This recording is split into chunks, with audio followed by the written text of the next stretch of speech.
ঋতুপর্ণ ঘোষের বাড়িয়ালি সিনেমার ছাপ রয়ে গেছে এই জমিদার বাড়ির আনাচে কানাচে। মনোজ মিত্র অভিনীত বাঞ্ছারামের বাগান সিনেমায় এই ঘাটের দৃশ্য হয়তো সবার মনে আছে। হ্যাঁ, আজকে আমরা পৌঁছে গেছি 10 ঘড়ার রয় জমিদার বাড়িতে। চলুন দেখি আজ কি অবস্থায় আছে সেই জমিদার বাড়ি। হাই, আমি দেবাশিস। আজকে আমরা এসেছি 150 বছরের পুরনো রায় জমিদার বাড়িতে। আর এই রায় জমিদার বাড়ি হুগলি জেলার 10 ঘড়ায় অবস্থিত। এখন আমি যেখানটা দাঁড়িয়ে রয়েছি সেটি রায় জমিদার বাড়ির সিংহদুয়ার। এই সিংহদুয়ারের ওপরে এই যে গেটটি দেখতে পাচ্ছেন, এই গেটের দুপাশে রয়েছে 2টি সিংহ এবং মধ্যখানে রয়েছে 3টি পরীর মূর্তি ভিক্টোরিয়ান স্টাইলে।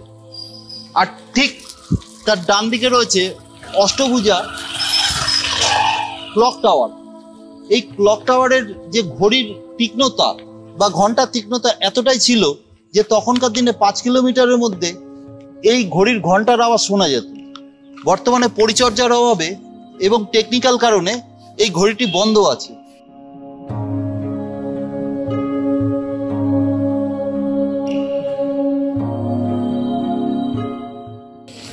এই রয় জমিদার বাড়ির সামনে দোতলায় আছে সুবিশাল একটি ব্যালকনি। আর এই ব্যালকনিটি তখনকার দিনে কারিগরি বিদ্যায় তৈরি হয়েছিল, তাই আপনারা দেখতে পাচ্ছেন খুব সুন্দর কাঠের জানলা দিয়ে ওপরে আবৃত করা রয়েছে এবং নিচের দিকে রয়েছে লোহার খুব সুন্দর রেলিং।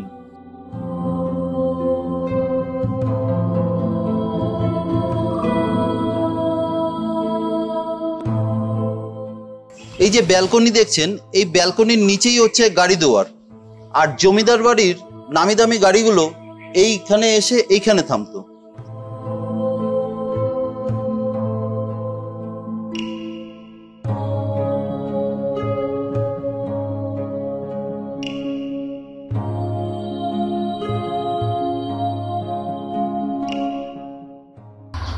আর এই গাড়ি দুয়ারের পাশে রয়েছে বিশাল বড় বসার জায়গা এবং তার পাশে রয়েছে একটি পুকুর। তা তখনকার দিনে জমিদারদের যারা দেহরক্ষী ছিল তারা এই জায়গায় এসে শরীরচর্চা করতো এবং তারপরে এই পুকুরে স্নান করতে নামতো।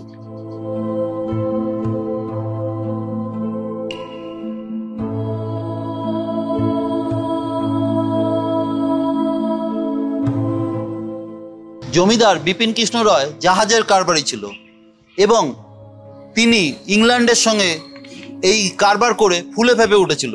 এই কারণে তিনি এই ঝিলের পাড়ে এই যে বাড়িটি দেখতে পাচ্ছেন তৎকালীন ম্যাজিস্ট্রেট ব্যাডলি বার্ডকে উপহার স্বরূপ হিসাবে দিয়েছিলেন।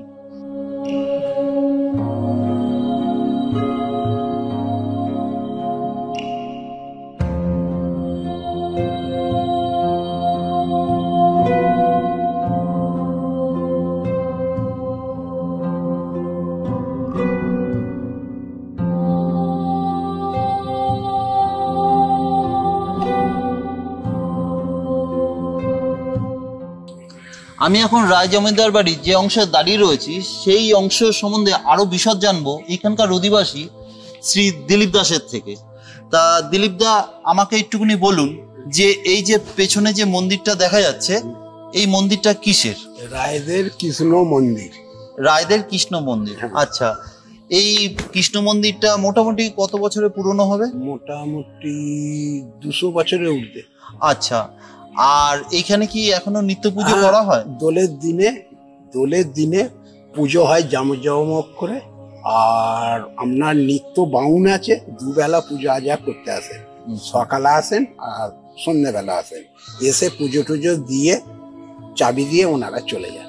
আচ্ছা, তাহলে আমরা জানতে পারলাম যে এর ভেতরে একটি মন্দির আছে এবং মন্দিরে নিত্য পুজো করা হয়। ব্রাহ্মণ রয়েছে, তিনি সকাল এবং বিকালবেলা আসে, এসে নিত্য পুজো করে গেটে তালা দিয়ে তারপর চলে যায়।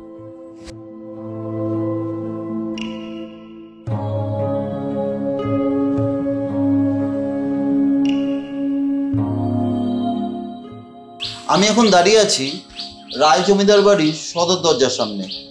আর এই সদর দরজা দিয়ে ঢুকে বাদিকে দুর্গা মঞ্চ। দুর্গাপুজো এবং কালী পুজোর সময় সবার জন্য এই দুর্গা মঞ্চ খোলা থাকে, বাকি দিনগুলোতে এই সদর দরজাটা বন্ধ থাকে।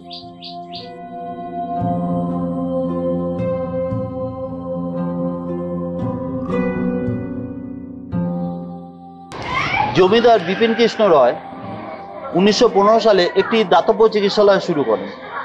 এটি হচ্ছে সেই বিল্ডিংটা, এবং পরবর্তীকালে পশ্চিমবঙ্গ সরকার এই দাতব্য চিকিৎসালয়টি চালাতো।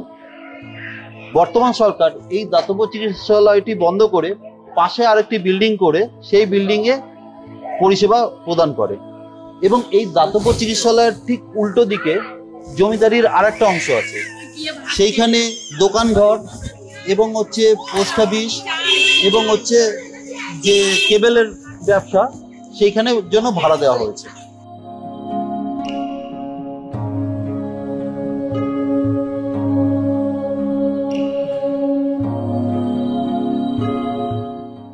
আপনারা এই রয় জমিদার বাড়িতে আসতে গেলে হাওড়া থেকে তারকেশ্বরের ট্রেনে আসবেন, এবং তারপরে তারকেশ্বর থেকে ম্যাজিক গাড়ি অথবা বাসে আপনারা 10 ঘরায় নামবেন, এবং 10 ঘরা থেকে আপনারা হেঁটেও আসতে পারেন অথবা টোটো করেও আপনারা এই জমিদার বাড়ি গেটের সামনে চলে আসতে পারেন।